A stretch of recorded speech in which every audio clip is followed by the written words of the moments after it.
अनु भी तुरंत हर्ष के साथ जाने लगी। उसके दिल में डर था कि कहीं उसके पापा के साथ कुछ गलत ना हो गया हो। रास्ते भर अनु भगवान से प्रार्थना करती रही कि सब ठीक हो जाए। उधर बैंक में गोपाल जी की हालत बहुत खराब हो चुकी थी।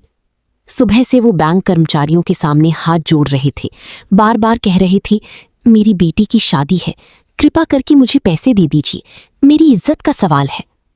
लेकिन बैंक कर्मचारी को जैसे कोई फर्क ही नहीं पड़ रहा था। वो घमंड से बोला, हमने कहा ना कि अभी पैसे नहीं मिल सकते, आप बाद में आइए। गोपाल जी की आंखों में आंसू आ गए। उन्होंने हाथ जोड़ते हुए कहा, आप मेरी मजबूरी समझिए, बारात आने वाली है, अगर पैसे नहीं मिले तो मेरी बेटी की शादी टूट जाएगी। लेकिन बैंक कर्मचारी फिर भी नहीं माना। उसने गुस्से में कहा, बहुत हो गया, अब यहां से जाइए। गोपाल जी पूरी तरह टूट चुके थे। उन्होंने कर्मचारी के पैर पकड़ लिए और रोते हुए बोले, मेरी बेटी की जिंदगी का सवाल है, भगवान के लिए मेरी मदद कर दीजिए। इतना सुनते ही वहां मौजूद कुछ लोग भी भावुक हो गए। लेकिन वो कर्मचारी बिल्कुल पत्थर दिल निकला। उसने गोपाल जी को जोर से धक्का दे दिया। गोपाल जी जमीन पर गिर पड़े। उसी समय बैंक के अंदर हर्ष और अनु पहुंचे।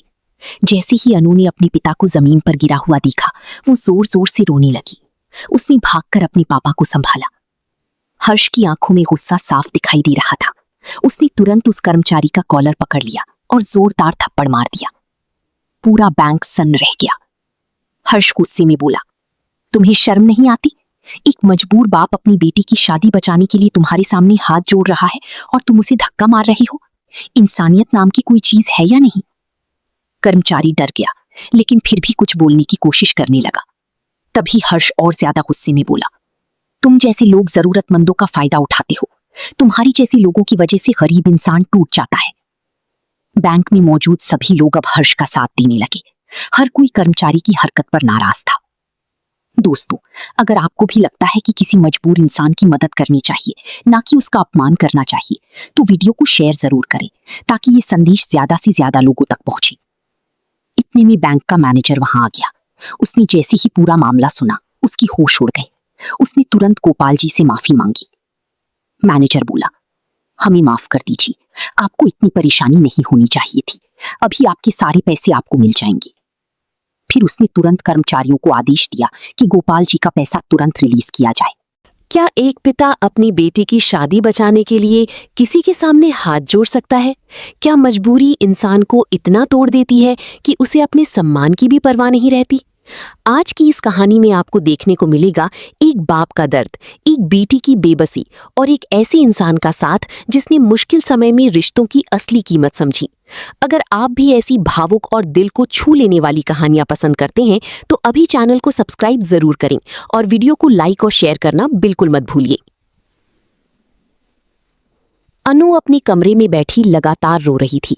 उसके हाथ कांप रहे थे और आंखों से आंसू रुकने का नाम नहीं ले रही थी। घर के बाहर शादी की तैयारियां चल रही थीं। रिश्तेदार इधर उधर भाग रहे थे। कोई सजावट देख रहा था तो कोई खाने का इंतजाम। लेकिन इन सब के बीच अनु का दिल डर से भरा हुआ था। उसे बार बार यही चिंता सता रही थी कि उसके पापा अभी तक घर क्यों नहीं लौटे। उधर आर्यवर्धन अपने घर से बारात लेकर निकल चुका था। पूरे घर में खुशी का माहौल था। ढोल बज रही थी, लोग नाच रहे थे और हर कोई इस शादी को लेकर बहुत खुश था। लेकिन तभी आर्यवर्धन ने सोचा कि एक बार अनु से बात कर लेनी चाहिए। उसने तुरंत अनु को फोन लगाया।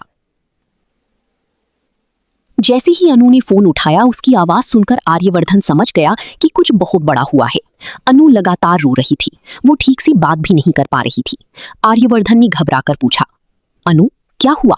तुम इतनी परेशान क्यों हो? सब ठीक तो है ना? अनु ने खुद को संभालने की कोशिश की, लेकिन उसके आंसू नहीं रुक रहे थे। उसने कांपती आवाज में कहा, कुछ ठीक नहीं है। पापा अभी तक घर नहीं आए, बैंक से पैसे नहीं मिले, मुझे बहुत डर लग रहा है। ये सुनते ही आर्यवर्धन का चेहरा उतर गया। उसे समझ आ गया कि जरूर कोई बड़ी परेशानी है। उसने तुरंत अपने दोस्त हर्ष की तरफ देखा और बोला, मुझे लगता है अनु के घर में कोई बहुत बड़ी समस्या हो गई है। उसकी आवाज से साफ पता चल रहा है कि वो बहुत डरी हुई है। हर्ष ने बिना देर किए आर्यवर्धन से कहा, तू चिंता मत कर, मैं अभी जाकर सब संभालता हूँ। आज अनु की शादी है और इस दिन कोई परेशानी नहीं आने दूंगा। दोस्तों, अगर आपको भी लगता है कि मुश्किल समय में सच्चा दोस्त ही सबसे बड़ा सहारा होता है, तो वीडियो को अभी लाइक जरूर करें और कमेंट में बताइए कि क्या हर्ष जैसा दोस्त हर किसी की जिंदगी में होना चाहिए। हर्ष तुरंत अनु के घर पहुंच गया। जैसे ही वो अंदर आया, उसने देखा कि पूरे घर में चिंता का माहौल है। पुष्पा रानी की आंखें भी नम थीं और विपिन बार बार दरवाजे की तरफ देख रहा था। हर्ष ने जल्दी से पूछा, क्या हुआ? कुछ ही देर में गोपाल जी के हाथ में पैसे आ गए। उनकी आंखों से खुशी के आंसू निकल पड़े। उन्हें यकीन नहीं हो रहा था कि आखिरकार उनकी बेटी की शादी बच गई। गोपाल जी ने कांपती आवाज में हर्ष से पूछा, तुम लोगों को ये सब कैसे पता चला? तुम यहाँ कैसे पहुंचे? हर्ष मुस्कुराया और बोला, वो सब छोड़ दीजिए। आज आपकी बेटी की शादी है और अनु मेरी बहन जैसी है। अगर भाई मुश्किल समय में साथ ना दे तो फिर रिश्तों का क्या मतलब? ये सुनकर अनु की आंखें फिर भर आईं। उसे पहली बार लगा कि दुनिया में अभी भी अच्छे लोग मौजूद हैं जो बिना किसी मतलब के साथ निभाते हैं। हर्ष ने अनु की तरफ देखकर कहा, तुम कभी खुद को अकेला मत समझना। जिंदगी में जब भी मेरी जरूरत पड़े, बस एक बार याद करना, मैं हमेशा तुम्हारे साथ खड़ा रहूंगा। अनु भावुक होकर रोने लगी। उसने कहा, आज आपने जो किया है उसे मैं जिंदगी भर नहीं भूलूंगी। गोपाल जी भी हर्ष के सामने हाथ जोड़ने लगे, लेकिन हर्ष ने तुरंत उनके हाथ पकड़ लिए और बोला, आप बड़े हैं, ऐसा मत कीजिए। मैंने सिर्फ अपना फर्ज निभाया है। बैंक से बाहर निकलते समय गोपाल जी के चेहरे पर फिर से खुशी लौट आई थी। जो इंसान कुछ देर पहले पूरी तरह टूट चुका था, अब वही अपनी बेटी की शादी की खुशी में मुस्कुरा रहा था। घर पहुंचते ही सबके चेहरे खिल उठे। पुष्पा रानी ने जैसे ही गोपाल जी को देखा, उनकी आंखों में खुशी के आंसू आ गए। उन्होंने भगवान का धन्यवाद किया। घर में फिर से शादी की तैयारियां शुरू हो गईं। रिश्तेदार भी खुश हो गए कि आखिरकार सब ठीक हो गया। उधर बारात धीरे धीरे शादी के मंडप की तरफ बढ़ रही थी। आर्यवर्धन बार बार अनु के बारे में सोच रहा था। वो जानना चाहता था कि आखिर वहां सब ठीक हुआ या नहीं। तभी हर्ष का फोन आया। उसने मुस्कुराते हुए कहा, सब संभल गया, अब तू आराम से अपनी शादी कर। ये सुनते ही आर्यवर्धन के चेहरे पर राहत दिखाई दी। उसने भगवान का शुक्रिया अदा किया। दोस्तों, रिश्तों की असली पहचान मुश्किल समय में ही होती है। अगर आपको भी लगता है कि इंसान को हमेशा दूसरों की मदद करनी चाहिए, तो चैनल को सब्सक्राइब जरूर करें और कमेंट में बताएं कि हर्ष ने जो किया क्या वो सही था। उधर अनु शादी के लिए तैयार हो रही थी, लेकिन उसके मन में अभी भी अपने पिता का दर्द घूम रहा था। उसे याद आ रहा था कि कैसे उसके पापा उसकी खुशी के लिए हर मुश्किल सहने को तैयार थे। एक पिता अपनी बेटी की मुस्कान के लिए कितना कुछ सह जाता है, ये आज उसने अपनी आंखों से देख लिया था। अनु धीरे धीरे आईने के सामने बैठी सोच रही थी कि अगर हर्ष समय पर ना आता तो शायद आज सब खत्म हो जाता। उसकी शादी टूट सकती थी, उसके पिता की इज्जत मिट्टी में मिल सकती थी, लेकिन भगवान ने सही समय पर मदद भेज दी। थोड़ी देर बाद पुष्पा रानी कमरे में आईं। उन्होंने प्यार से अनु के सिर पर हाथ रखा और कहा, अब रोना बंद कर दे बेटी, आज तेरी जिंदगी का सबसे बड़ा दिन है। अनु ने अपनी मां को गले लगा लिया। दोनों की आंखों में खुशी और दर्द के आंसू एक साथ थे। इसी बीच बाहर से आवाज आई कि बारात पहुंचने वाली है। पूरा घर एक बार फिर खुशियों से भर गया। हर कोई तैयारियों में लग गया, लेकिन किसी को नहीं पता था कि आने वाले समय में अनु और आर्यवर्धन की जिंदगी में अभी और भी बड़े तूफान आने वाले हैं। अगर आप जानना चाहते हैं कि शादी के बाद अनु की जिंदगी में क्या नया मोड़ आएगा, तो वीडियो को लाइक करें, शेयर करें और चैनल को सब्सक्राइब करना बिल्कुल मत भूलिए। बारात आखिरकार घर के बाहर पहुंच चुकी थी। ढोल की आवाज से पूरा माहौल गूंज रहा था। रिश्तेदार खुशी से नाच रहे थे। हर तरफ रोशनी और सजावट दिखाई दे रही थी। लेकिन इन खुशियों के बीच भी अनु के दिल में कहीं ना कहीं डर बाकी था। वो बार बार अपने पिता की तरफ देख रही थी। गोपाल जी मुस्कुराने की कोशिश तो कर रहे थे, लेकिन उनकी आंखों में दिन भर की तकलीफ साफ दिखाई दे रही थी। आर्यवर्धन घोड़ी से उतरा और जैसे ही उसकी नजर अनु के घर वालों पर पड़ी, उसे महसूस हो गया कि कुछ देर पहले यहाँ बहुत बड़ा तूफान गुजर चुका है। लेकिन उसने कुछ नहीं कहा, क्योंकि वो जानता था कि आज का दिन सिर्फ खुशियां देने का है। द्वार पूजा की रस्म शुरू हुई। पुष्पा रानी ने कांपते हाथों से आरती की थाली उठाई। उनकी आंखों में खुशी के साथ साथ चिंता भी थी। उन्हें डर था कि कहीं फिर कोई नई परेशानी सामने ना आ जाए, लेकिन उन्होंने अपने चेहरे पर मुस्कान बनाए रखी ताकि किसी को कुछ महसूस ना हो। उधर हर्ष थोड़ी दूरी पर खड़ा सब देख रहा था। उसके चेहरे पर संतोष था कि उसने सही समय पर पहुंचकर एक परिवार की इज्जत बचा ली। तभी विपिन उसके पास आया और बोला, अगर आज तुम नहीं होते ना तो पता नहीं क्या हो जाता। हर्ष हल्का सा मुस्कुराया और बोला, रिश्ते सिर्फ खून से नहीं बनते, मुश्किल समय में जो साथ खड़ा रहे वही अपना होता है। दोस्तों, अगर आपको भी लगता है कि सच्चा रिश्ता वही होता है जो बुरे वक्त में साथ निभाए, तो वीडियो को लाइक जरूर करें और कमेंट में बताइए कि क्या आपने भी कभी किसी की ऐसे मदद की है। इसी बीच अनु को मंडप में बुलाया गया। लाल जोड़े में सजी अनु बहुत सुंदर लग रही थी, लेकिन उसकी आंखों में आज के दिन की सारी घटनाएं घूम रही थीं। जैसे ही उसने मंडप में कदम रखा, आर्यवर्धन की नजर उस पर टिक गई। वो समझ गया कि अनु अभी भी अंदर से डरी हुई है। आर्यवर्धन ने धीरे से अनु का हाथ पकड़ा और बोला, अब सब ठीक है, तुम्हें डरने की जरूरत नहीं है। ये सुनते ही अनु की आंखों में आंसू आ गए। उसने धीरे से कहा, आज अगर हर्ष नहीं आता तो शायद सब खत्म हो जाता। आर्यवर्धन ने मुस्कुराते हुए कहा, जब तक मैं और हर्ष तुम्हारे साथ हैं, कोई भी परेशानी तुम्हें अकेला महसूस नहीं होने देगी। उधर गोपाल जी मंडप के एक कोने में बैठी अपनी बेटी को देख रही थी। उनकी आंखों में गर्व था। उन्हें लग रहा था कि सारी मुश्किलों के बाद आखिरकार उनकी बेटी की जिंदगी खुशियों की तरफ बढ़ रही है। लेकिन तभी वहां कुछ ऐसे लोग भी मौजूद थी जिन्हें ये खुशी पसंद नहीं आ रही थी। उनमें से एक औरत धीरे से दूसरी से बोली, देखना, इतनी आसानी से इनकी जिंदगी में खुशियां नहीं टिकेंगी। दूसरी औरत बोली, सही कहा, आज तो शादी हो रही है, लेकिन आगे बहुत कुछ होने वाला है। इन बातों से साफ था कि अनु की जिंदगी में आने वाले दिनों में नई मुश्किलें खड़ी होने वाली थी। शादी की रस्में शुरू हो गईं। पंडित मंत्र पढ़ रहे थे। पूरा परिवार मंडप के चारों तरफ बैठा था। तभी अचानक बिजली चली गई। पूरा घर अंधेरे में डूब गया। कुछ पल के लिए हर कोई घबरा गया। बच्चों ने शोर मचाना शुरू कर दिया। रिश्तेदार इधर उधर देखने लगे। तभी बाहर तेज हवा चलने लगी। पुष्पा रानी डरते हुए बोली, हे भगवान, ये सब क्या हो रहा है? अनु का दिल तेजी से धड़कने लगा। उसे लगा कि कहीं फिर कोई नई परेशानी ना आ जाए। लेकिन तभी हर्ष ने तुरंत सब संभाल लिया। उसने लोगों से कहा, घबराने की कोई जरूरत नहीं है, अभी सब ठीक हो जाएगा। कुछ ही देर में जनरेटर चालू हुआ और घर फिर से रोशनी से जगमगा उठा। सबने राहत की सांस ली। आर्यवर्धन ने मजाक में कहा, लगता है हमारी शादी को किसी की नजर लग गई थी। ये सुनकर सब हल्का सा हंस पड़े और माहौल थोड़ा सामान्य हो गया। दोस्तों, कभी कभी जिंदगी में खुशियों के बीच अचानक मुश्किलें आ जाती हैं, लेकिन अगर परिवार साथ हो तो हर परेशानी छोटी लगने लगती है।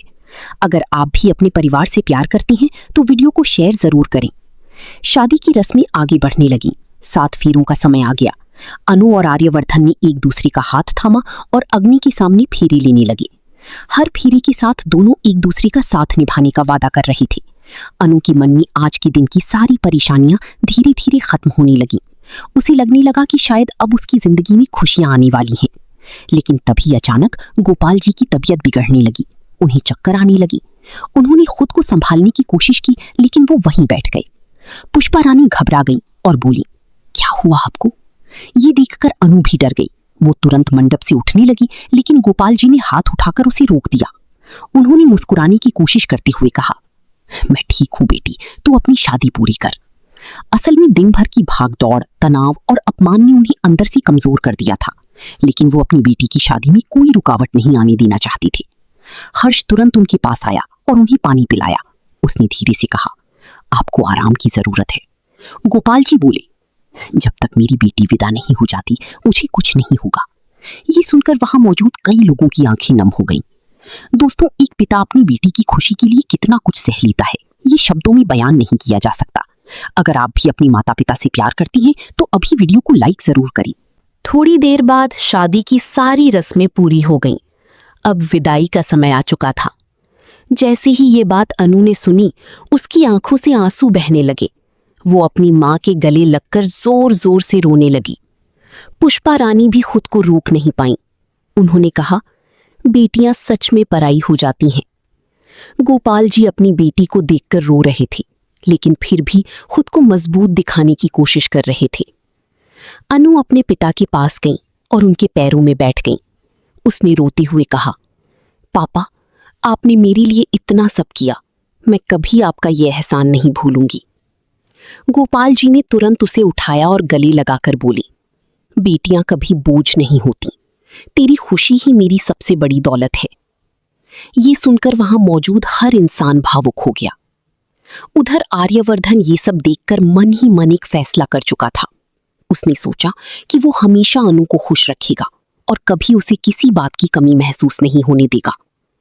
लेकिन तभी दूर खड़ी वही औरत फिर बोली, अभी तो इनकी नई जिंदगी शुरू हुई है, असली कहानी तो अब शुरू होगी। उसकी बात सुनकर लग रहा था कि आने वाले समय में अनु और आर्यवर्धन की जिंदगी में कोई बड़ा तूफान आने वाला है। विदाई की रस्म शुरू हुई। अनु रोते हुए धीरे धीरे कार की तरफ बढ़ी। हर कदम के साथ उसकी बचपन की यादें उसकी आंखों के सामने आ रही थीं। उसे याद आ रहा था कि कैसे उसके पिता ने हर मुश्किल में उसका साथ दिया, कैसे उसकी माँ ने उसे प्यार से पाला, और आज वो सब छोड़कर एक नई जिंदगी की तरफ जा रही थी।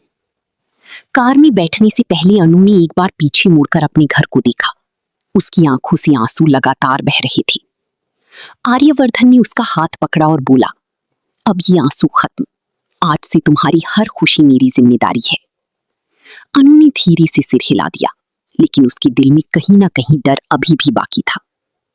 उधर हर्ष दूर खड़ा ये सब देख रहा था। उसके चेहरे पर हल्की मुस्कान थी, लेकिन उसकी आंखों में चिंता भी थी। उसे महसूस हो रहा था कि आने वाले समय में अनु को फिर उसकी जरूरत पड़ सकती है। दोस्तों, क्या आपको लगता है कि अनु की जिंदगी अब खुशियों से भर जाएगी या फिर उसके सामने नई मुश्किलें आने वाली हैं? कमेंट में अपनी राय जरूर बताइए। बारात आखिरकार वहां से निकल गई। घर धीरे धीरे खाली होने लगा, लेकिन गोपाल जी एक कोने में खड़े अपनी बेटी की जाने की बात टूट चुकी थी। उन्होंने आसमान की तरफ देखा और धीरे से कहा, भगवान, मेरी बेटी को हमेशा खुश रखना। उधर कार में बैठी अनु खिड़की से बाहर देख रही थी। उसकी आंखों में आंसू थे, लेकिन दिल में एक नई उम्मीद भी थी। उसे लग रहा था कि शायद अब उसकी जिंदगी में सुकून आएगा, लेकिन उसे नहीं पता था कि किस्मत ने उसके लिए अभी और भी कई इम्तिहान तैयार कर रखे हैं। आर्यवर्धन ने माहौल हल्का करने के लिए मुस्कुराते हुए कहा, वैसे आज हर्ष ने सच में हीरो वाला काम किया। अनु हल्का सा मुस्कुराई और बोली, हाँ, उसने सिर्फ दोस्त नहीं बल्कि भाई होने का फर्ज निभाया है। आर्यवर्धन बोला, और मैं वादा करता हूं कि तुम्हें जिंदगी में कभी अकेला महसूस नहीं होने दूंगा। अनु ने उसकी तरफ देखा। पहली बार उसके चेहरे पर सच्ची मुस्कान दिखाई दी। लेकिन कहानी यहां खत्म नहीं होती। शादी के बाद अनु की जिंदगी में ऐसा तूफान आने वाला था जो उसके रिश्तों, भरोसे और प्यार की असली परीक्षा लेने वाला था। अगर आप जानना चाहते हैं कि आगे क्या होगा, तो चैनल को सब्सक्राइब जरूर करें, वीडियो को लाइक और शेयर करें और जुड़ी रहिए इस भावुक कहानी के अगले भाग के साथ। थोड़ी देर बाद शादी की सारी रस्में पूरी हो गईं। अब विदाई का समय आ चुका था। जैसे ही ये बात अनु ने सुनी, उसकी आंखों से आंसू बहने लगे। वो अपनी माँ के गले लगकर जोर जोर से रोने लगी। पुष्पा रानी भी खुद को रोक नहीं पाईं। उन्होंने कहा, बेटियां सच में पराई हो जाती हैं। गोपाल जी अपनी बेटी को देखकर रो रहे थे, लेकिन फिर भी खुद को मजबूत दिखाने की कोशिश कर रहे थे। अनु अपने पिता के पास गई और उनके पैरों में बैठ गई। उसने रोते हुए कहा, पापा, आपने मेरे लिए इतना सब किया, मैं कभी आपका यह एहसान नहीं भूलूंगी। गोपाल जी ने तुरंत उसे उठाया और गले लगाकर बोली, बेटियां कभी बोझ नहीं होती, तेरी खुशी ही मेरी सबसे बड़ी दौलत है। ये सुनकर वहां मौजूद हर इंसान भावुक हो गया। उधर आर्यवर्धन ये सब देखकर मन ही मन एक फैसला कर चुका था। उसने सोचा कि वो हमेशा अनु को खुश रखेगा और कभी उसे किसी बात की कमी महसूस नहीं होने देगा। लेकिन तभी दूर खड़ी वही औरत फिर बोली, अभी तो इनकी नई जिंदगी शुरू हुई है, असली कहानी तो अब शुरू होगी। उसकी बात सुनकर लग रहा था कि आने वाले समय में अनु और आर्यवर्धन की जिंदगी में कोई बड़ा तूफान आने वाला है। विदाई की रस्म शुरू हुई। अनु रोते हुए धीरे धीरे कार की तरफ बढ़ी। हर कदम के साथ उसकी बचपन की यादें उसकी आंखों के सामने आ रही थीं। उसे याद आ रहा था कि कैसे उसके पिता ने हर मुश्किल में उसका साथ दिया, कैसे उसकी माँ ने उसे प्यार से पाला, और आज वो सब छोड़कर एक नई जिंदगी की तरफ जा रही थी। कार में बैठने से पहले अनु ने एक बार पीछे मुड़कर अपने घर को देखा। उसकी आंखों से आंसू लगातार बह रहे थे। आर्यवर्धन ने उसका हाथ पकड़ा और बोला, अब ये आंसू खत्म, आज से तुम्हारी हर खुशी मेरी जिम्मेदारी है। अनु ने धीरे से सिर हिला दिया, लेकिन उसके दिल में कहीं ना कहीं डर अभी भी बाकी था। उधर हर्ष दूर खड़ा ये सब देख रहा था। उसके चेहरे पर हल्की मुस्कान थी, लेकिन उसकी आंखों में चिंता भी थी। उसे महसूस हो रहा था कि आने वाले समय में अनु को फिर उसकी जरूरत पड़ सकती है। दोस्तों, क्या आपको लगता है कि अनु की जिंदगी अब खुशियों से भर जाएगी या फिर उसके सामने नई मुश्किलें आने वाली हैं? कमेंट में अपनी राय जरूर बताइए। बारात आखिरकार वहां से निकल गई। घर धीरे धीरे खाली होने लगा, लेकिन गोपाल जी एक कोने में खड़े अपनी बेटी की जाने की बात टूट चुकी थी। उन्होंने आसमान की तरफ देखा और धीरे से कहा, भगवान, मेरी बेटी को हमेशा खुश रखना। उधर कार में बैठी अनु खिड़की से बाहर देख रही थी। उसकी आंखों में आंसू थे, लेकिन दिल में एक नई उम्मीद भी थी।